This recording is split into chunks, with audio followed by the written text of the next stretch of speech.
Greetings and welcome to Star Trek Discovery Pod, a sometimes funny, trying to be smart podcast covering all things new and classic Trek. Tonight, we are engaging in some deep investigative holodecks into Deep Space Nine. There we go. We got it. We're back, guys. 2025, baby.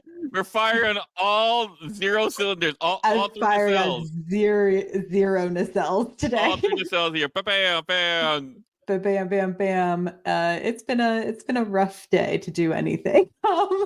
Just for my brain. I am your Captain Mariah Gossett. With me on the view screen we have eject the core, pause to touch it. Boom. Woo. We were pretty sure Clyde is just stuck in the pattern buffer, but we'll let y'all know as soon as we get a communique in on our computers.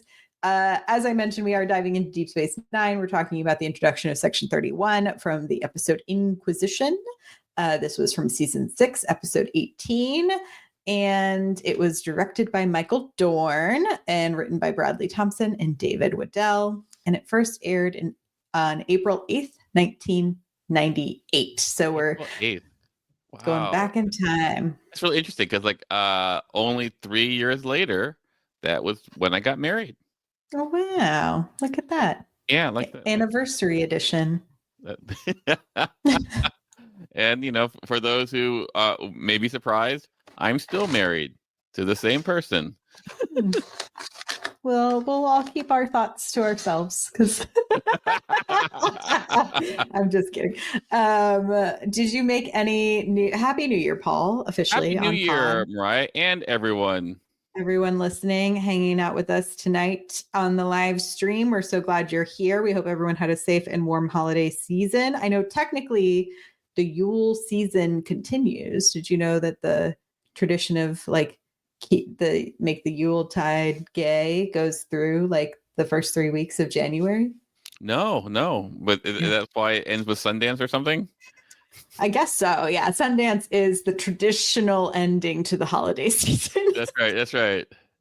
That is when that occurs. Did you do anything fun that you wanted to share on pod? Did I do anything fun? Yeah, a friend of mine was visiting Los Angeles, and she is never here for Thanksgiving. And on occasion, what I'll do is a Thanksgiving progressive. One of the things that I don't really enjoy is turkey. And more than not enjoying turkey is washing dishes. So generally it also means cooking. So for Thanksgiving, that's my worst, combination. Yeah, because people think oh, Paul, you eat a lot. Full stop. You must like Thanksgiving. You go, no, that's not exactly the case. The food is not, exactly what I'd like. And there's this obligation where people expect me to bring things and make things and put love into my food. I don't know what that is. You didn't make one of your famous cheesecakes? I did not, because this year, for Thanksgiving, we just had dim sum and duck and Peking duck. But anyway, my friend not being around generally, she goes hey, since I'm here in town, why don't I go on a progressive? Why don't you take me on a progressive? And I go, okay, sure. So what we did is we went to Fancy Pants Deli Bakery at 9 a.m. and then walked around Venice Beach. Nice. Then we went and got Korean barbecue, and then Excellent. And then we drove to Monterey Park, which is the Asian part of the San Gabriel. It's very Asian-y, but they have Japanese souffle pancakes. Oh wow! Which we got there. Waited an hour and a half for those, and then we went to a Wicked sing along. Fun. I was defying gravity. And then we went to a place that serves what's called a pan roast. It's called the Dive Oyster Bar. But in Vegas, there is a restaurant called the Oyster Bar in the Palace Station. It's in the middle of the casino, and it serves this Louisiana Cajun inspired dish that is basically imagine the most delicious tomato seafood bisque on and it and yeah, and then and that was very good. That sounds great. Yeah, that's what I did. Yeah, I mostly cooked. So I made 3 lasagnas on Christmas. It's like what's it? It's like partridge in fairy tree, 2 turtle doves, 3 lasagnas, Yeah, 3 fake lasagnas. it was good. There was a lot of pie and other sweet treats as well. So I think I finally have made it through all of the cookies in my house. It Oh, was a good. task. That's good. That's good. That's good. Well, happy holidays to everyone. Hope you're staying warm, and or if you're in the other half of the hemisphere, you're staying cool and having some fun beach days. Okay. Wait, you're in Texas, right? Mhm. Like, so I saw on social media there was like this huge pileup, like at on Dallas Fort Worth. Like, have you seen this? Like, I like, mean, like, that doesn't sound untrue. I haven't seen it like, specifically, like but it looked Dallas Fort great. Worth is nothing but highway overpasses. So Like, it looked like what happened was like it looked like someone like was part of the pilot. They got out of the car and they were just filming, and then all of a sudden you just see all these other people piling in, and it was like the most crazy wow. thing because I've never been part of a pileup, and I've never seen it before. Well, now luckily through social media, we can all be a part of it. It was crazy, like Mm, that's not Anyway, so and it happened the beginning of the year, so like okay. January 1st. So like for some Oh wow, people, that it really was the would have start been. of their year. I Yeah. know, like Oof. like strength and honor. Strength and honor. If you are listening to us tonight, please make sure you're subscribed on Apple, Spotify, or YouTube. All the links are at StarTrekPod.co. You can also hang out with us over on the Patreon and get access to our community Slack. Paul, how can people engage with us if they're watching live, if they have questions, comments, or things they want us to pay attention to in the Well, like chat? you can like I suppose I should remind listeners that if you're watching us live tonight on YouTube, please participate in the live chat. So we're doing something different. That we're asking you to participate. Mm-hmm. If you have a comment, like just type in let's see, and if you have a comment or question you might want to address later on the pod, just type in the word pod in all caps before you comment so we can all see it. And see, this is not I'm not totally incompetent. This is normally Clyde's bit. Yeah. So And like you've heard it so many times. and it's true. And I've ignored it so many times. Wow. So that now I'm finding my what do you call it? Anyway, that's how You're you do it. finding your pacing, your Capital footing P, here. capital O, capital D pod. Ironically, I could probably do the Clyde shtick. Well, what you gotta do is send by carrier pigeon. Blah blah Mm-hmm. blah. But yes. Be Anyway, the little device implanted behind Bashir's ear, and then we will find it. hundo. Yes, yes. Okay. Well, with that said, I do think it is time for us to have some. I mean, I guess because this is an older episode, it's Cold Freight. It's time for a cold freak. Cold Frake. What did you think of this episode, Paul? Like I've only seen it like maybe 17 times, in my life. So like it holds up. Like I'm a big Section 13 and 31 fan. Like like You love Section 13.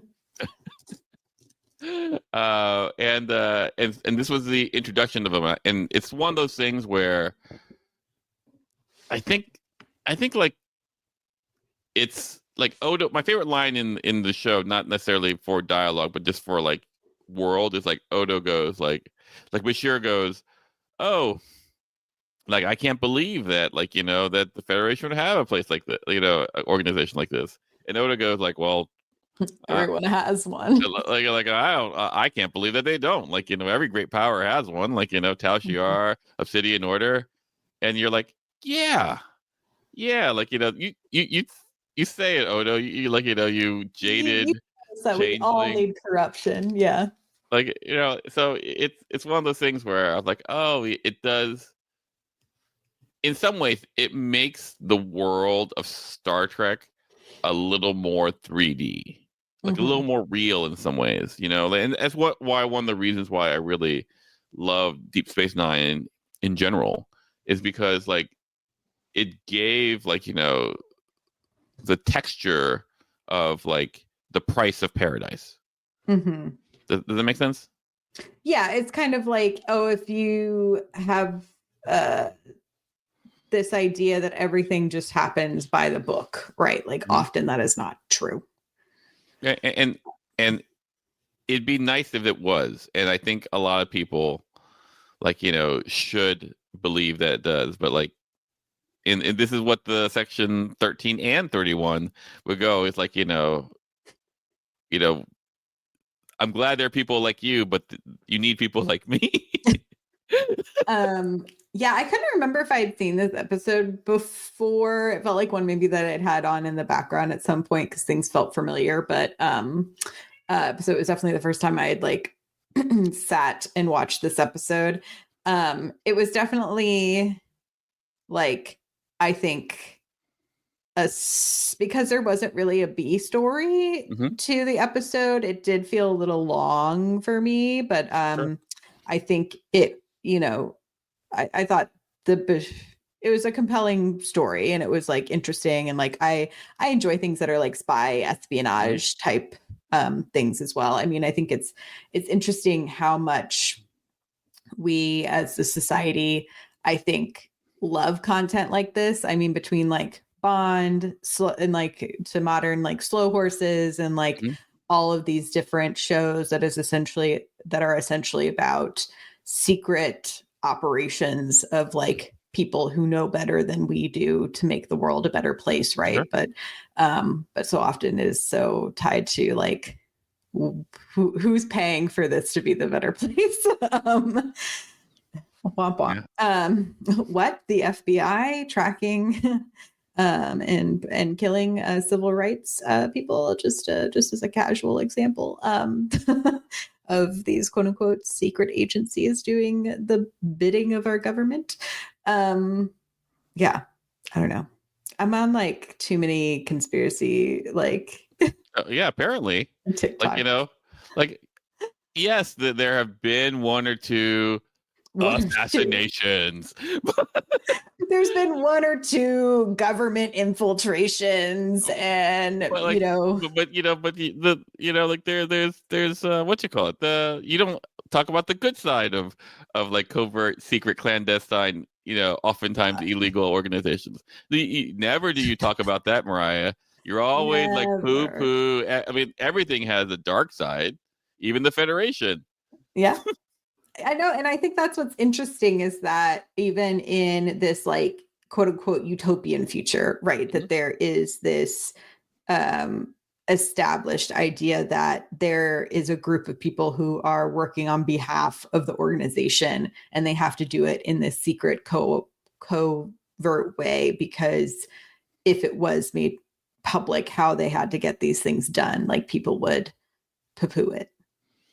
Yeah, no, it's tough. It's tough. Like, you know, I think I always feel like there are only like 4 episodes with like, you know, well, I take that back. There let's see. We have. It's definitely something they're like, oh, we don't want to have to get too deep, I think, into the morals of Section 31, which I think is interesting then for them to pivot.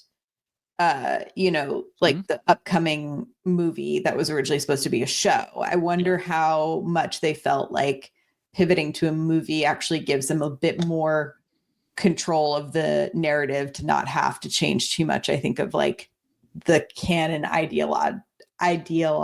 can't talk anymore. Ideals of Starfleet. Like I imagine like there's probably some aspect where Michelle Yeoh just became too busy. Yeah, that too.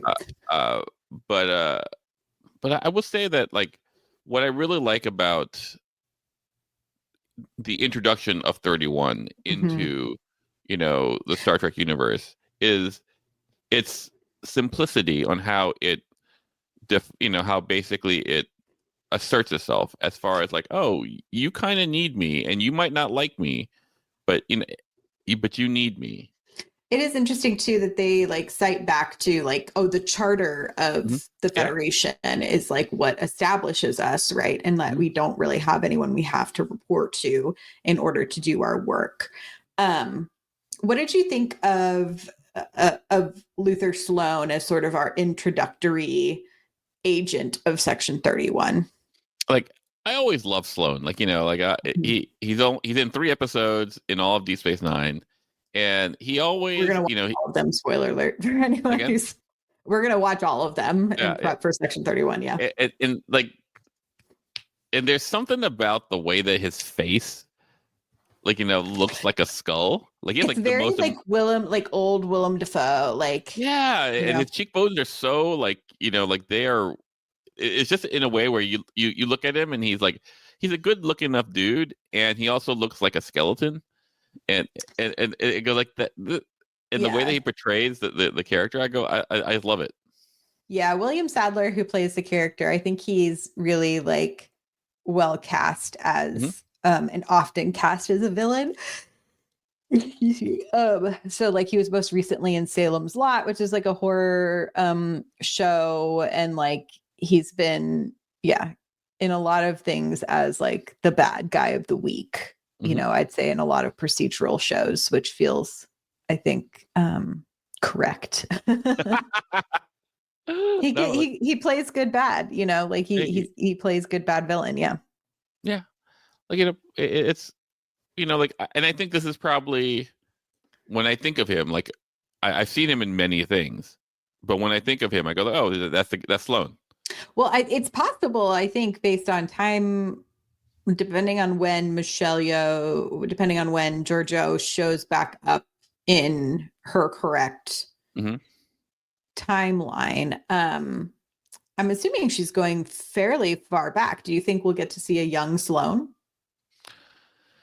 Maybe like for some reason I imagine every time like you go in time, my Mhm. my my thought process is now so jaded. I go like, oh, what's the cheapest place to go in time? The present.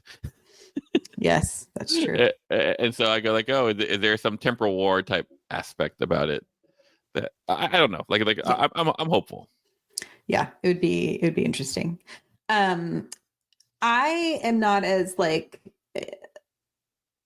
familiar with like Bashir's whole backstory just because Deep Space, like I haven't watched as much Deep Space Nine as like Voyager or TNG.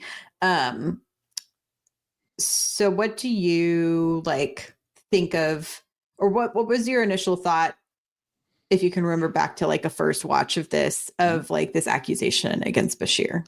And that's really like so like this is I'm going to go backwards a little bit to in order to go. Hmm. So first of all, like Bashir was annoying as hell the first 2 seasons. There just wasn't a lot to him. Mm. And partly is because like he kind of plays like the idealist, Hmm. and like when you're on in the Federation, an idealist isn't actually really what's the word interesting, but like when confronted with war, that pushes an idealist in a way that Right. is and so now with an enemy and stuff like that, like so one of the things that happened was he got abducted by the Dominion, Hmm. and and shortly after that it was revealed that he has spent this whole time as a genetically enhanced person, Like number one. like number one, Hmm. and so I suppose in that way, like you're watching it and you're going like, oh, when you watch that episode you go like, oh well, that's weird.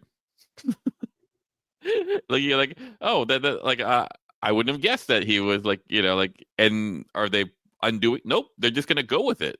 Hmm. They're, and then they choose to go with like, this is new canon now. He is genetically engineered, and so for it to happen to Bashir again, where you go like, oh, and he, And uh, now he's a spy, yeah, like, and you go like, oh, that could work.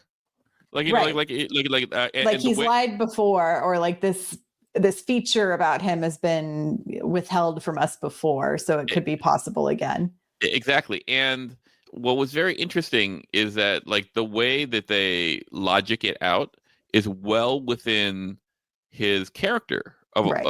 so you're like going, oh well, yeah, true, like like how would you know? And so like I don't know if I would have. I would say it would be like 90% sure that it wasn't correct and 10% sure that that like it could go that way. But if you do it with any other character, like, oh well, actually Cisco's a spy, like Mhm.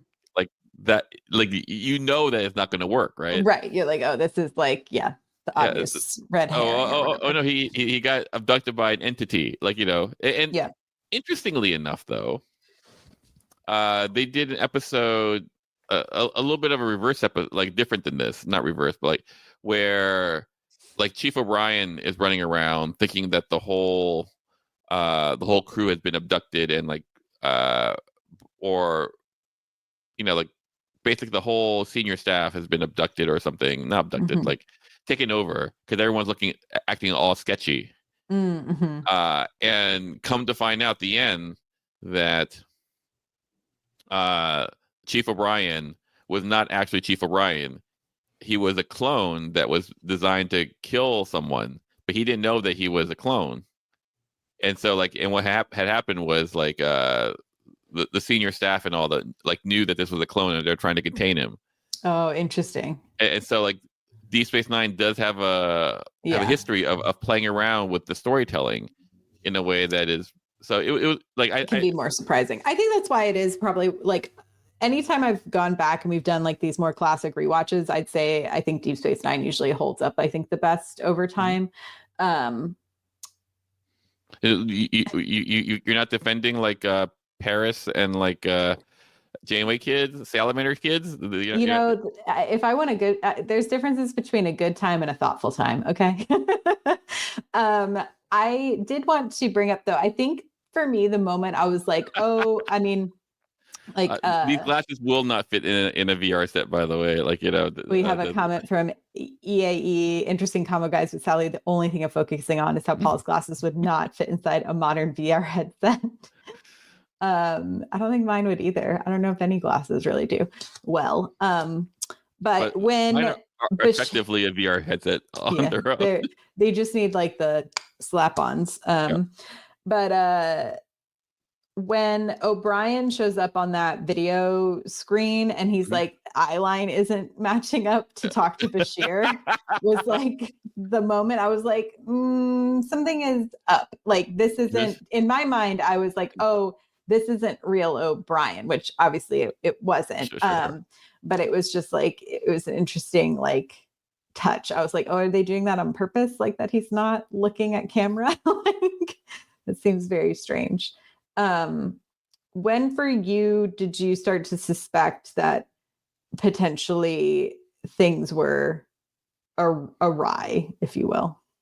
I think the place where it winds up being before the reveal, the place where I go like, oh, this is not right, is when Dax goes like, how could you, Julian? And like, that's not how that's not how Dax acts. Yeah. But it's pretty late. It's pretty late into it, like but like everyone else is acting pretty much on par for what I expected them. Maybe like when Worf and Kira pick him up, like they're a little brusque. Is that the right word? Yeah, I don't think I was like, oh, this is a full like hologram situation until like once they like get him off of the fake Dominion ship or whatever. But the minute he was teleported onto a Dominion ship, I was like, oh, this isn't real. Either these are all people in costumes, I was like, or really, well, like I was like, this feels too convenient that they'd be able to like beam him out of the brig or whatever. Like that just seems too crazy to me. Yeah, like I guess, sure.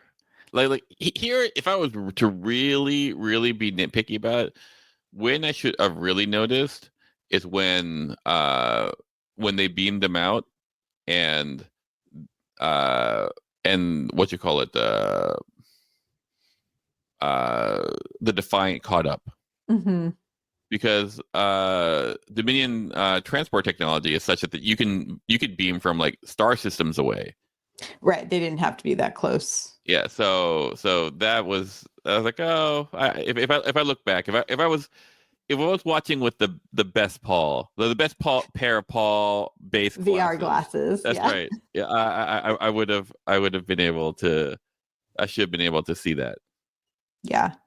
I did think I enjoyed that this episode did also have a few like small comedic beats as well, which I think is like part of the reason that Deep Space Nine holds up in some ways, that it does, I think, keep a bit of a like wink wink nudge nudge about things. A little camp. Right. Yeah. Like enough to keep it fun and like in the way that I think a lot of people enjoy like Doctor Who kind of stuff, right? Like what campy thing did you like here? I mean, when he was like, I can't believe it's already 7 a.m. or whatever. And he's like, computer, confirm the time. And he's like, I'm so grumpy. And then like the breakfast switch up. That's right. The Gok. It's too early for Gok. Like, you know, like that's funny and cute and silly. And then, you know, even when he's like questioning the fake O'Brien, when he's like, you did it with racquetball, you know, it's like such funny choices. We heard it when we were playing spring ball. Yeah, it's like these funny like little like I don't know, it's like very kitschy. I enjoyed it, and then I did think it was a fun reveal to kind of also add to the like overall mystery of Section 31, that they have this kind of technology capable to them, that they're like, oh yeah, we beamed you out when you're supposed to be at this medical conference, and so people aren't going to realize that you're missing, and then like actually you've been held in here, and of course you'd only been sleeping for an hour, and like it was truly sleep deprivation, and like we're starving you, and you're just like, oh, we're gonna hit all the check boxes of like probably the Geneva Conventions of torture, you know, like it's I agree with Kuhn. Pre-war. You should have eaten some gach. I would have liked to have seen that. I don't know. Kuhn also makes an interesting point that Sloane is way smarter than Leland. I would also Leland was that. not, you know, like Leland was like, I like my villains smart. Mm-hmm. You know, like I think, like, you know, like villains who are bullies or just, you know, they just, it seems like a waste. Whereas, like, you know, you have a smart villain. I need some twirly mustache plans. You know, I need the plans that make the twirling of the mustache worth the twirlies. You know. Well, I guess the way I would put it, I mean, yes, and like, if someone's going to go through all whatever these machinations to like change, destroy, whatever the world, like you kind of want that person to have a vision of what the world should be. Right. It's like, what's your why? What's the motivation here? And like when you look at Leland, I go like, I don't know what your why is. You're just like kind of saying like, oh, Section 31, Section 31, and then the most interesting about you is when you got implanted. Yeah, truly. With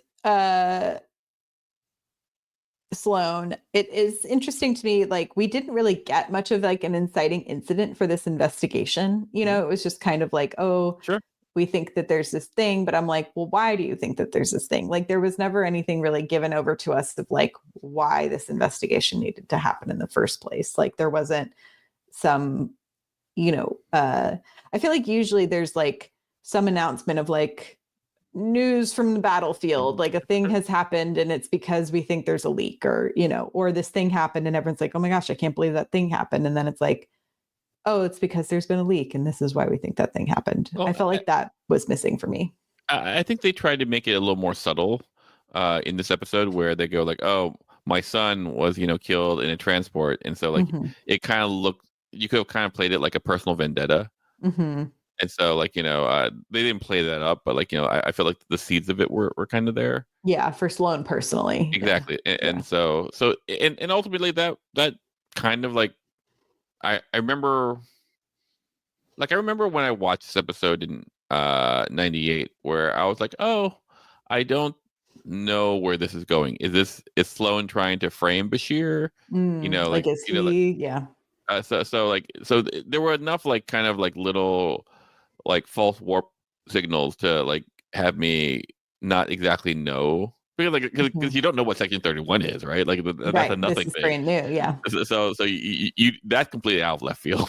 Yeah, I think that's interesting that is the hard thing going into this, right? Is like we do know what Section 31 is. Like obviously we're watching these episodes because they're talking about Section 31. So that reveal is sort of like spoiled for Mhm. for you from jump in the way that we're consuming this content. But I was like, it must have been, I don't know if you remember what the like reception at the time was for something like this to be revealed. I mean, Kuhn put like Roddenberry was probably turning over in his grave about Section 31, but that's why Deep Space Nine is so more real than shows like TOS or TNG. Right. It's like you're moving past this utopia, but I wonder what the public perception of adding something like Section 31 was at the time. I think like if I remember, like I would try to put my back. Star Trek was on UPN. You had Voyager. Yes. I was watching that Voyager on UPN, baby. Yeah, and right after MASH. I think you couldn't go wrong. Because everyone was just like, it's 90s Trek, yeah. But more than that, like like Deep Space Nine, like like season 5 and season 6 are like such strong television. You gotta remember, like it's 22 episodes, so like like there are gonna be some stinkers in there, but like it's such like things were going like, oh, this show is really understanding what it wants to be, and like it took 5 seasons, like but you're like watching and you go like, oh, like Gene Roddenberry had another show before he died, like he had it, or maybe it was after he died, but it's called Earth Final Conflict. And it made it onto, I don't know if it was UPN or anything, but anyway, regardless, it was about aliens coming to Earth and helping Earthlings, and is there an ulterior motive kind of thing, blah blah blah. And so I don't know if Roddenberry was so against, shadowy type things. Like I'd like to think that the way that they rendered 31 would have been in a way that Roddenberry would have been happy with. I don't know if like Discovery's rendering of it would be. Like Discovery's rendering it seems a lot more flashy and a lot more twirly, as opposed, or twirly, but like just brutish, as opposed to like the focused mission that is 31 in Deep Space Nine. But that's my hot take. What do I know? I'm just an amazing guy with some great VR glasses. Q was saying some people didn't like Deep Space Nine because it was too dark in tone, which is interesting. So I was looking at some of the reception points from different articles, and so I mean, back in the day, it did receive a decent Nielsen rating, 4.7, so 4.6 million viewers, which is like so funny that the idea that you could get that many now is insane. Like, absolutely bananas. But and a bunch of people have listed it on like their list of like essential watching for Deep Space Nine, which I would agree. It seems like a pretty big Like, this plot point. Yeah, this changes the universe. Yeah, I mean, like like this is like, I mean, it's not like alternate reality wormhole establishing like in the finale of Lower Decks. Lower Decks. Yeah. But like this really, like I said, it added dimension to Star Trek that I was like really eager to see. But in the same way that like Voyager did a really good way of like going, oh, here is Federation morals or survival, take your pick, and trying to round both is hard. Yeah it's been marked like essential episodes to watch, not just for Deep Space Nine, but also like in the top 50 of all Star Trek episodes to date. This was back in 2016. So it definitely seems like one that is going to stick around. I did like Cisco's, like, when he talks to Starfleet Command, the idea that they can confirm nor deny Section 31's existence, I thought was fun. And that he predicts Sloan will try to recruit Bashir again. And he's like, but you should accept so that we can learn more. Intriguing. Would you have accepted the offer? Like, if you were in Bashir's shoes? no, like, obviously. I think, like, like once again, like, I really appreciate Bashir. I think, and this is like me just speaking from a perspective of not being in the 23rd and 4th century, but like he seems like really privileged, in a sense, like, yeah, like, I mean, like, his parents had enough money to get him genetically enhanced. He's genetically enhanced. He has all these advantages, and then he has the the perspective of like, oh, we can make this work without grease, basically. Yeah. And for all of it, and in later episodes, like, there is some pushback on this. Like, but like, it takes a lot of like support to be idealistic and an adult.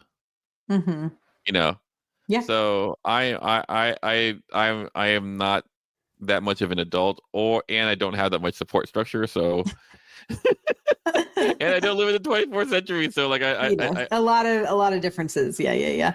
I think it makes sense with Bashir's character that he wouldn't accept the offer, but it is an interesting thing to see if it keeps coming back around. Here's something that I asked for you, because, like, you have a certain perspective on shadowy organizations. Yes. And so my question for you is, like, would you have accepted? Well, let me ask you this: do you think Section 31's mission is, as presented in Deep Space Nine, is a good mission? As presented in the single episode, I would say I would still have a lot of questions. I think I would be similar to Bashir in that I would be really into some fact finding before I would agree or disagree, because it does seem like, oh, you're just like secret cops, and like that doesn't feel good. Yeah, but he says, like, we need exceptional people. But there's a lot of organizations out there that say they're looking for exceptional people. No. I'm like, this is why it's very interesting, because like, here's like, for all of it, I'm going to jump forward a little bit. This is going to be a bit of a spoiler, so if you haven't watched Deep Space Nine, is it something that we're going to cover in these other Section 31 episode reviews? It is, but I don't think, like, basically, if Section 31 could have won the Dominion War, if all things had gone poorly. Like they do a few things that and they just did it. It just happened to be that Odo took a different way. But like, well, I don't know. I'm just saying. Yeah, we shall see. Yeah, I'm excited to dig into more Section 31 lore through Deep Space Nine as we prep for the movie, which I keep seeing more previews for on Paramount Plus when I watch other things, and I'm very excited about it. Cool. Yeah, I hope everyone joins, watches it, and like Section 31 and 13 are like it is. I wouldn't say it's my favorite thing about Star Trek, but it's the thing that like made me appreciate what Star Trek could be, before, like, in a way, like, oh yeah, there is a counterpoint. Like, Deep Space Nine is such a good show because of this. Like, there's the Eddington storyline where he goes, like, Cisco, the Federation, you're like the Borg, except you're worse. At least the Borg tells you that they're going to assimilate you. You just do it slowly, and blah blah blah blah. I'm like, fair, got a point. Got a point. Mm-hmm. Anyway, Yeah. Do you want it presented in your face or slowly like like push into your personality? that's right. So it's I mean, granted, that's how people become my friends. It's like I just slowly Wear them down. and and eventually like through like one of my favorite sayings is like in the struggle between the mountain and the stream wins, not through strength, but through perseverance. Yeah. That's me. You much like the beaver, the dam that Mariner had to build in order to contain the That's right. That's right. As simple as that, right? Like, oh, we're not gonna be able to do it. Well, when the river comes, you can't stop the river, so you build a dam. I got it. Beep, beep, beep, boop. There we go. Wormhole. Wormhole containment, baby. She was just a little beaver. I have you watched any of the promo stuff that's come, like the behind the scenes for Lower Decks? Like they made like a real silly video of like Tawny and Jack in the studio. It's on. I have not. It's pretty fun. I recommend it. Yeah. Yeah. Awesome. It's very much them not actually recording anything in the studio, but they're having a good time being real silly. Love it. Yeah, it's a good time. Well, this is our intro. We're going to keep digging on in so that people know we will be doing Intra Arma Enim Silent Leges. That's right. Leges. Latin baby. Next week, language. followed by extreme measures. Also, like just so for a plot recap, Bashir gets kidnapped. He gets put in a holodeck. Yeah. People try to convince him that he's a spy.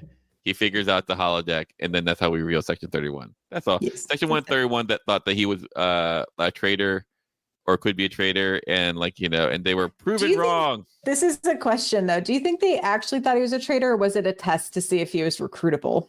I think there's a line there that says oh, we're rarely wrong. So I think, I mean, in this way, like once again, was it a little 2-for-1? I really think that Bashir could easily be turned that way. Like if you could think of in the way Ash Tyler could be turned, yeah. That's right. Like if you could think of someone who could be turned, like in Deep Space Nine, who do you think would be most turnable? And the answer is like Quark, yes. But but after Quark, Odo, yeah, fine. Yes, But after Odo and Quark, Kira. That's right. Like Bashir gets up there. Yeah, totally. Okay, y'all. We're excited to keep talking Section 31. I'm super stoked for the movie. Let us know what your thoughts were. What did you think about the introduction of Section 31 in Deep Space Nine? What are you hoping to see in the movie? And we'll be back next week to talk some more secret government Starfleet. Let's all have a great 2025. Strength and honor. It's off to a wild start. All right. Thanks, everybody. We'll see you next time. Live long and prosper. Bye-bye. Bye.